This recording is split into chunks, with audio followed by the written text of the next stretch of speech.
Good evening, ladies and gentlemen. It's Kyle Henderson of BamaInsider.com coming to you from beautiful Tuscaloosa, Alabama. Got a great show lined up for you. Thank you for joining us. Please mention where you're from in the comment box. I always like to see where everybody's coming from, whether it's from Hawaii or from New York or right here in the great state of Alabama. Happy to be here. My name is Kyle Henderson of BamaInsider.com.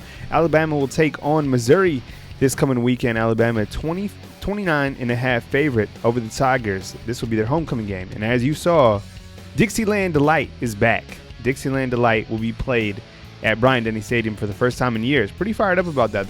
This will be my first time hearing Dixieland Delight at Bryant-Denny Stadium. Here's the show lineup for tonight.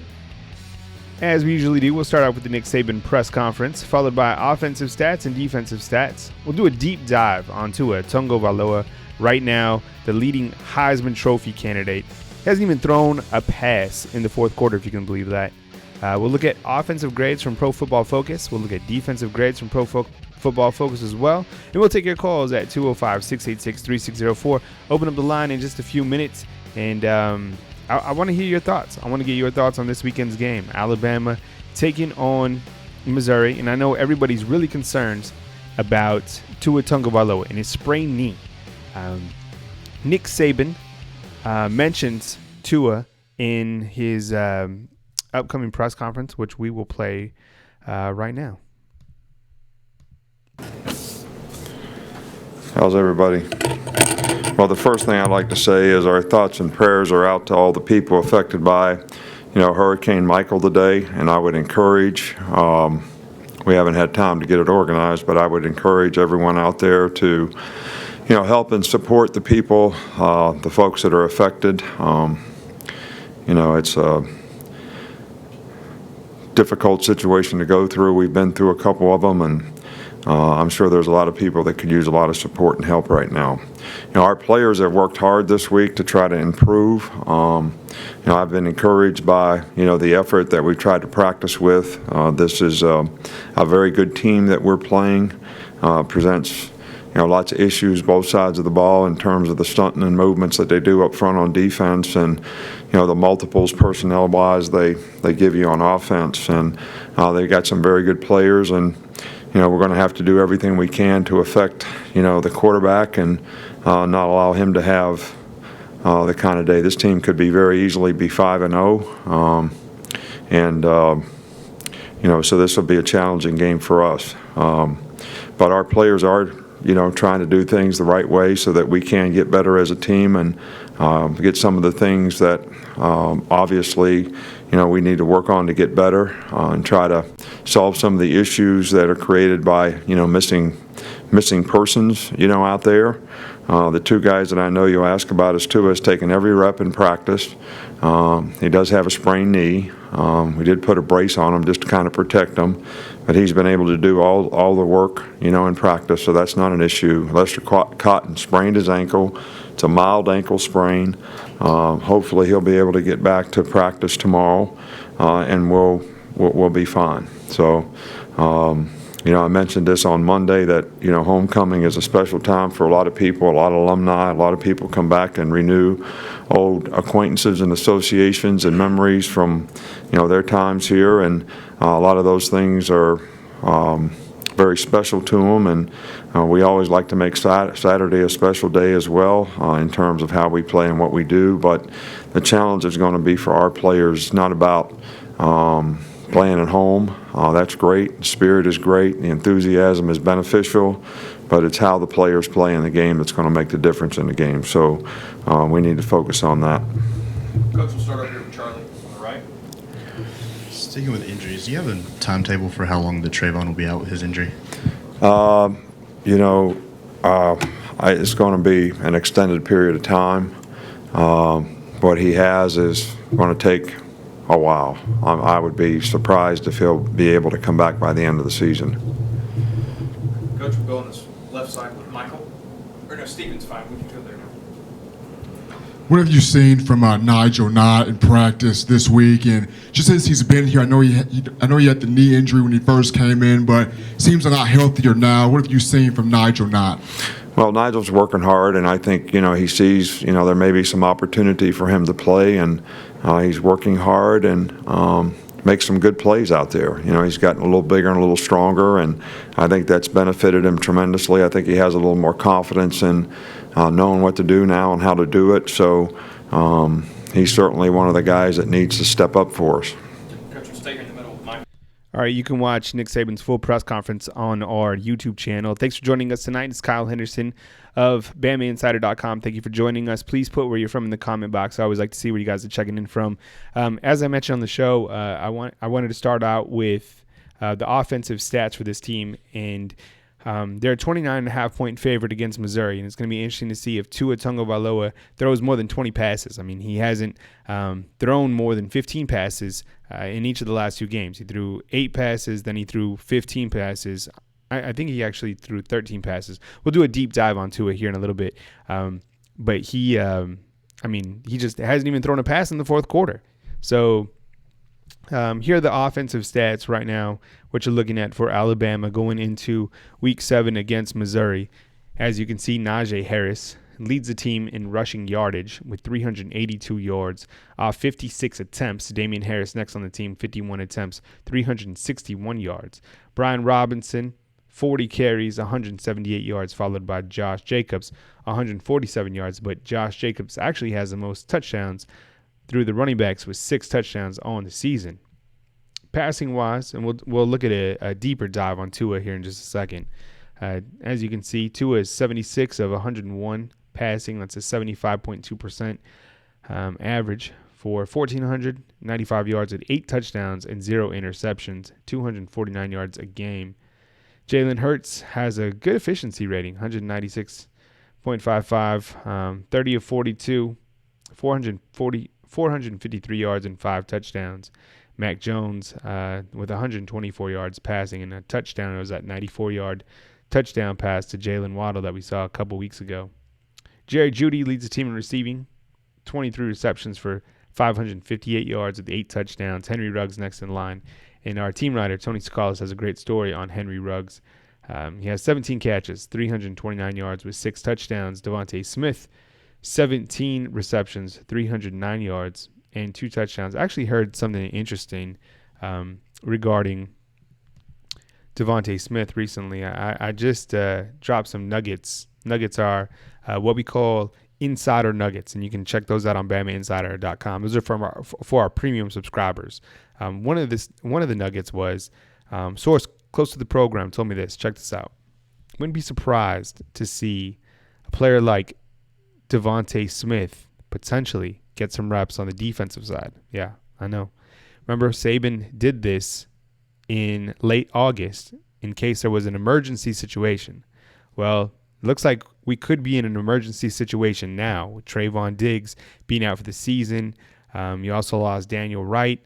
The cornerback situation is getting pretty thin. As you know, Alabama also lost at the beginning of the season Jalen Armour-Davis, who was supposed to get some reps. We've seen a lot from Patrick Surtain, who's actually started 3 games out of the 6 as a true freshman. We've also seen a lot of play from Josh Jobe. So going down the road, don't be surprised if you hear Devontae Smith get some reps on the defensive side. It's not for certain, but something kind of floating out there. Back to the stats. These are the offensive stats. Now we're looking at the defensive stats for Alabama through 6 games. Deontay Thompson leads the team in total tackles, 36 tackles. He's been playing fantastic this season. I think he's got NFL written all over him. 2 interceptions, 5 pass breakups. Dylan Moses next on the team. Having a big year. 34 tackles, 2.5 sacks this season. Xavier McKinney also playing tremendous. 28 tackles, 2 sacks, and 2 interceptions. One of those was returned for a touchdown. Quinton Williams, 22 tackles, and doesn't have a full sack yet, which is interesting. Isaiah Buggs leads the team in total sacks with 6 sacks, also has 21 tackles. I think he's been having a big year. I'm also surprised that Raekwon Davis doesn't have a sack this year. I mean, 6'7", 315 pounds. You got to think a guy like that, could get to the quarterback. It's not that he doesn't have the athleticism, because we've seen Raekwon in the past do a lot. I'm kind of surprised that he doesn't have a sack during the midway point of the year. Mack Wilson, 21 tackles, and followed by Trayvon Diggs, who is now out for 3 to 4 months, according to Saban. And then Christian Miller, who has 17 tackles and 4.5 sacks, which is actually second on the team in total sacks. All right, this is the deep dive on Tua Tagovailoa. Let me bring that up for you guys real quick. Okay. So this is an overall chart. This is provided by the University of Alabama. I screenshotted it and wanted to bring that to you tonight on the program. Check this out. So this is Tua Tagovailoa by quarter. The first quarter, 34 of 47, right? 72%. Only gets better in the second quarter. 30 of 34, 88% with 508 yards and 6 touchdowns with a rating of 272. It's incredible. And as you can see, he hasn't thrown a pass in the fourth quarter this season. I don't know if we're going to see that on Saturday. I really don't. Especially with him having that sprained knee. I think we probably see more Jalen in the second half. And, I mean, I know Nick Saban says that Missouri has a high-powered offense. Missouri has also been trending downward. They haven't played very well in their last 2 games, and Alabama's offense only gets better. Now, while you could say Alabama's defense is trending downward, I think they're going to be pretty fired up to show out for the student section this Saturday during homecoming. Tagovailoa by down. On first down, he is 28 of 46. On second down, he is 30 of 33. That's where you see a lot of those RPO plays. And on third down, he's 18 of 22, which is remarkable, with 7 touchdowns. Quarterback rating of 336.5. I mean, it's unbelievable what Tua does on third down. Tua Tagovailoa by field position. I really like this. In the red zone, check that out, down at the bottom. 12 of 16, 75%. With 6 touchdowns, quarterback rating of 270. I mean, the kid is just balling out. It's pretty incredible what he continues to do for Alabama in his first year at the helm at quarterback. You're listening to Kyle Henderson of BamaInsider.com. Thank you for joining us. I'll be back on the screen in just a second. I'm reading the offensive and defensive stats. Now you're looking at offensive grades through 6 games. So most of our viewers should be used to this right now, but I'll go over the chart and explain it a little bit. On the left, you have the player. Then you have the position, number of games played, and then the total is actually the snap counts. So the higher the snap count, the more times the player has played. All the way to the right is their overall grade. The higher the grade, the better the player has performed throughout the year. As you can see at that number 9 slot, Tua Tagovailoa played in 220 snaps and has a rating of 93.7, which is the highest on the team per snap count. Look at Jalen Waddle, 89.4. Kid's balling out in his freshman year.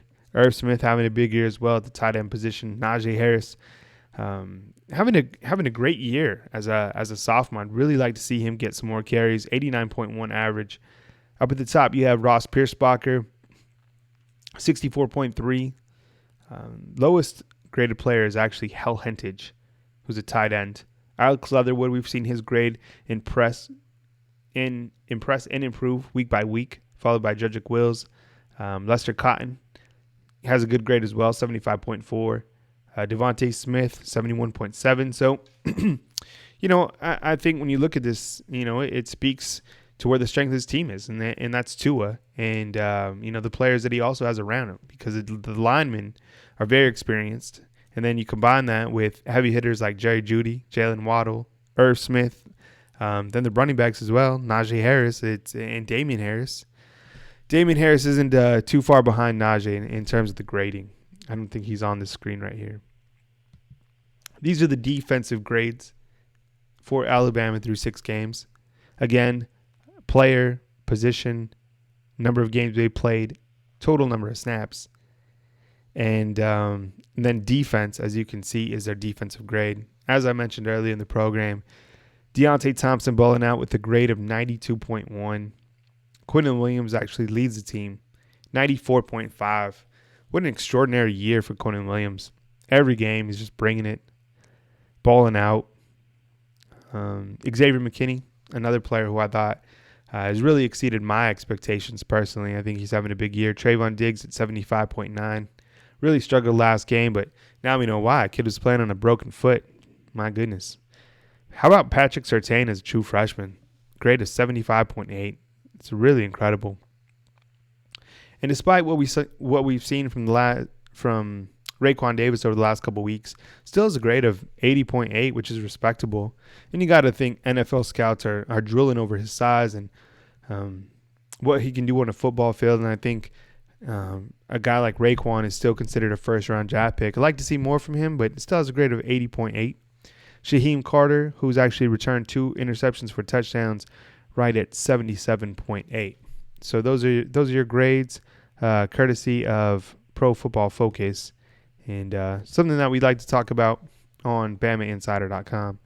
Gonna open up the line right now. Want to take your calls. Call-in line is open. 205-686-3604. Want to get your call. We actually have some big visitors coming to Alabama this weekend, and Andrew Bone will have more on that during his live show, which will be Friday. It's tomorrow at 12 p.m. right here on our YouTube channel, and you can get the exclusive inside scoop on those particular prospects on BamaInsider.com. Ismail Shropshire, who's a 5-star out of Louisiana, will be in town. Pierce Quick, who's committed to Alabama. Amari Kite, Brandon Turnage, Paul Tyson, Talia Tungavailoa, Tua's younger brother, will also be in town. All right, good evening. You're on the line. This is Kyle Henderson. Who I'm on the line with and where are you calling from?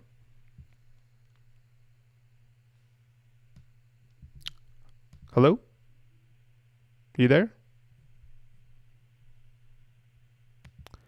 I'm not sure what happened with the call. Line is open again, 205-686-3604. Missed that last caller, but the line is open. And as I mentioned, we have plenty of big-time visitors. And Andrew Bone will drop the scoop on BamaInsider.com tomorrow on his show, which will be at 12 p.m. right here on our YouTube channel. Full scoop, always on BamaInsider.com. Call line is open at 205-686-3604. Looking at this weekend's game. Here we go. All right. Good evening. It's Kyle Henderson. Who am I on the line with and where are you calling from? Tuscaloosa. Yeah. Can you please turn down your speaker in the background so there's no echo, please? Where are you calling from? Tuscaloosa. Yeah. Can you please turn down your speaker in the background so there's no echo? All right. Were you able to take care of that? Yes, sir. What's up, man? You're on the line. Go ahead. Shoot. Do you think that the secondary will improve? Yeah, I mean, they're going to have their hands full. Well, first of all, I appreciate the call. I mean, they're going to have their hands full against Missouri. I mean, Missouri has a quarterback by the name of Drew Lock. He's been trending downward over the last couple of weeks, and Missouri's actually going to be without some of their best wide receivers. But I don't know. It's a good question if the secondary is going to improve. I mean, you lose a guy like Trayvon Diggs. Let's see if Savion Smith can step up. You know, he lost his starting job to Patrick Surtain, but he was a starter before, and I'm sure, he can improve. I'd like to see a little bit more of Josh Jobe. He's a freshman that nobody's really talking about, who's played in all 6 games for Alabama. So maybe we can see some improvement from the secondary. I mean, we certainly need to. Do you think Nigel Knight will get some time too, or? Yeah, I think so. I think, this is the time for some of these younger guys to get on the field. I mean, they're getting thin back there. And as I mentioned earlier in the show, I mean, there was even talks of Devontae Smith, who's a wide receiver, maybe even getting some PT on the defensive side in the next couple of weeks if they continue to be in this emergency phase on the defensive secondary side of the ball. But, it'd be interesting to see who steps up for Alabama in the secondary. But right now, I think the secondary is in good hands just because you have Deontay Thompson and you have Xavier McKinney, who are really playing lights out as safeties. And then I think everything underneath needs to improve. But I've seen a lot of positives out of Patrick Surtain, and I haven't given up on Savion Smith. I think he's someone who is seasoned enough who can make an impact. Oh, that's all we're calling to ask. All right, man. Well, have a good night, and thank you for calling in. I appreciate it. Roll Tide. All right, call-in line is open. Call and get your questions answered, 205-686-3604. We're talking Alabama in Missouri. Alabama, the big favorite against the Tigers this week, 29.5. I mean, I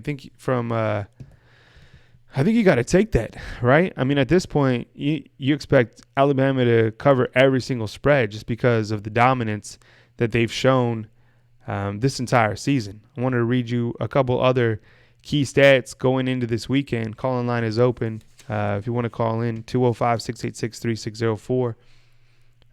These are some other stats that I have posted on BamaInsider.com. All right, good evening. Thanks for calling. You're on the line with Kyle Henderson. Who am I on the line with, and where are you calling from? All right, Robert from Mobile. Hey, what's up, Robert? How you been, man? Oh, pretty good. I appreciate you were watching the game yesterday. I mean, last weekend again. Mm-hmm. I think we're may have gone a little overboard with the defense. Not that they were great, but if you look at it, they really scored on the 17 points on the first team defense. At that point, it was 65-17 when the first team defense finally went out, and this last 14 garbage points was against the second and third stringer on defense, and one of them was an totally garbage touchdown in the last second of the game. So although again was good that the defense could be here, they were bad, and now we're going to have a defense that feels like it has something to prove, even though if you look. When you really look at the game, they weren't as bad as we all thought initially because they only gave 17 points. The first team defense. If you leave out the entire game, that's probably all the points that Arkansas gets. So, but it's a good thing because Nick Saban gets his teachable moment, and he gets, the defense doesn't get to hear rat poison for the next week versus like the offense. It's only going to get us rat poison. Yeah, and they're really good, but the defense didn't get to get that. So. I guess they would get the best of both worlds. Defense really wasn't as bad as we thought, and they get to hear for the next week they're not all that good. And I think it's about time the defense carries the defense for a change anyway. How long has the defense been carrying the offense in Alabama football? Yeah, that's a good point. I mean, you look back at some of those past national championship teams. They were only allowing 7 points a game up through this point, where this is a different time where the offense right now is averaging 56 points per game. I found something interesting.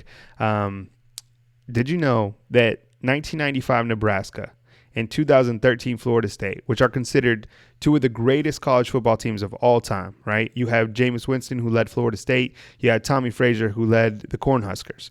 Through 6 games, those teams had a point differential of 40 points per game. Do you know what this team has right now through 6 games? 40 points. 56 on offense, 16 on defense. I mean, yeah, it's too early to have this team in those type of talks, but what they're doing right now on the field is exceptional, led by an exceptional quarterback. So I appreciate the call. Please call in again next time. All right. Call-in line is open, 205-686-3604. Did you hear what I just said? Comparable right now through 6 games to some of the greatest college football teams of all time. I wrote a story on that, and I just kind of went through week by week. No other team has been this dominant on offense. I mean, none. I think what you're seeing from Tua is extraordinary. I can't even believe it. It's strange that he has not thrown a pass in the fourth quarter. I know I keep saying it. Probably sound like a broken record. I'm sorry, but I've never seen that before. Never seen a college team cruise through teams like Alabama's doing, especially in the first half. Just like our last caller said, I mean, Alabama really did only allow 17 points, I think he said, in the first team. The rest kind of that garbage time when teams are scoring on the 2s and 3s. Last week, Alabama defeated Arkansas, as you know, 65-31. Missouri lost to South Carolina, 37-35. I don't know if you saw that game, but it was pouring rain in that game. Call line is open. Here we go. All right, good evening. Thanks for calling. You're on the line with Kyle Henderson. Who am I on the line with, and where are you calling from? This is Dustin from Mississippi. Hey, what's up, Dustin? Good to hear from you tonight. Not much, brother. How you doing today? Oh, I'm doing great. Thank you for asking. You're on the line. Go ahead, shoot. All right, man. One quick question. Jordan Davis, the guy that just recommitted. Do you know much about him? I really never got to see him play. Yeah. So Andrew will probably have more of that, I would assume, on his show tomorrow. But to give you the background on Jordan Davis had committed to Alabama, was supposed to be part of this class of 2018, didn't qualify, had to go to the junior college route. He has since recommitted to Alabama. However, in talking with Andrew, and you can find more of this on BamaInsider.com, he hasn't spoken with any of the coaches at Alabama, and he can't per NCAA rules until the season is over. So it's going to be interesting to see if he's a take still for the class 2019. I've personally seen his highlight tape. Very good player, really good pass rusher. I think Alabama was really excited to have him. Otherwise, they wouldn't recruit him in the first place. But like I said, Andrew probably have more on Jordan Davis tomorrow during his show. You got anything else, Dustin? Yeah, well, I'll try to catch up with him tomorrow. Also, I just seen Alabama just took the number 1 spot on 247 in recruiting rankings. I don't know if you've seen that yet. Yeah, well, Rivals has actually had Alabama ranked as number 1 for I think a couple of weeks before 24/7 did. So I really don't keep up with 24/7, but Rivals has had that number 1 for quite some time, and I'm not surprised. I mean, the class 2019 filled with ballers, especially at the quarterback position with Paul Tyson and Talia leading the way. One last thing, buddy, Kyle, and I'll let you go, man. Let somebody else get on here. I heard Joe Platt talking garbage today, trying to downplay Tua's Heisman hopes or whatever. What do you think about all that? Well, I mean, I respect the work that he does, but he's probably pulling for his buff Laviska Shenault, who's balling out over there in Boulder. I don't know if you guys know about Laviska, but go check him out for Colorado. He's having an incredible season for the Buffs. But I think right now it's Tua by a runaway. So whatever Joel has to say, that's great. But I think we all know what we see on Saturdays, and Tua certainly the big time favorite for the Heisman Trophy. Appreciate the call, man. Thank you. Ain't no problem, Kyle. Have a good night, buddy. You too, buddy. All right, call line is open. 205-686-3604. Anyone who doesn't think that Tua is the Heisman favorite by a long shot is crazy. I mean, the season that he's having right now, never seen anything like it before. Alabama and Missouri will meet for just a 6th time on Saturday, with the Crimson Tide leading the series 3-2. Alabama defeated Missouri in the 2014 SEC championship game 42-13 and is riding a 3-game winning streak over the Tigers. Call-in line is open right now at 205-686-3604. You can find all these stats back at BamaInsider.com. Alabama, check this out. Alabama has defeated 21 SEC East opponents in a row dating back to 2010. Last team to beat them was South Carolina when they defeated the Crimson Tide 35-21. The friendly confines of Bryant-Denny Stadium. Alabama has won their last 37 of 38 games at Bryant-Denny Stadium, including 22 straight games at home. The last loss dates back to September 19, 2005. And as I mentioned earlier in the program, Alabama will be bringing back Dixieland Delight. Dixieland Delight is a song where the students sing along with classic Alabama song. And they say some profanities in their chant. And Greg Byrne, the athletic director for Alabama, has asked them not to say those profanities. But I think there's zero chance of that happening, especially when they've had Dixieland Delight's been locked up for quite some time. Alabama is 83-13-1 during homecoming games. Last loss came against LSU in 2001. Unranked, no problem. Alabama has defeated 78 consecutive unranked opponents under Nick Saban. Alabama's last loss against the unranked opponent came in 2007, against the Auburn Tigers, losing 17-10. 500 yards in total offense for Alabama for a record 5th game in a row. Alabama has racked up more than 500 yards in total offense for 6 games in a row, which is a Crimson Tide record. Let me get some water. Call line is open, by the way, 205-686-3604. 45 points or more With Alabama's 65-31 victory over Arkansas, the Crimson Tide have now scored 45 points in 6 consecutive games for the first time in school history. Alabama has won 131 games since 2008. It's unbelievable. 131 games since 2008. Points off turnovers. Alabama scoring differential is 40 points per game, as I mentioned, and have scored 90 points off 13 opponent giveaways this season. Non-offensive touchdowns in the Saban era. Last year, 2017, Alabama only had 2 non-offensive touchdowns. This year, Alabama has 6 non-offensive touchdowns, 4 interceptions, 4 touchdowns, a kick return, and a punt return. Team can score in all sorts of ways, can't they? Call-in line is open, 205-686-3604. Remember, when you call in, it's your show. We don't have to talk about anything in particular. I'd like to talk about this weekend's game between Alabama and Missouri. Like to get your thoughts on this defense, if the defense really struggled last week, or it was just because they were on the field too much. And you're going to give up some points if you're scoring nearly 70 points a game. Getting to the quarterback. Through 6 games, Alabama has 19 sacks. Senior Isaiah Buggs leads the team with 6 sacks, followed by Christian Miller. Alabama leads the SEC in interceptions with 10 interceptions this season, which is actually 4th in the country. Shaheem Carter, Xavier McKinney, and Deontay Thompson each have 2 interceptions. How about the play of Jerry Jeudy? Pretty incredible sophomore season, right? He's got a team-leading 558 yards off 23 receptions and is averaging 24.3 yards per catch with 8 touchdowns. Jerry Jeudy, he's the next guy. Amari Cooper, Julio Jones, Calvin Ridley. It's just a matter of time till Jerry Jeudy's wearing a San Francisco 49er jersey, or I hope he will.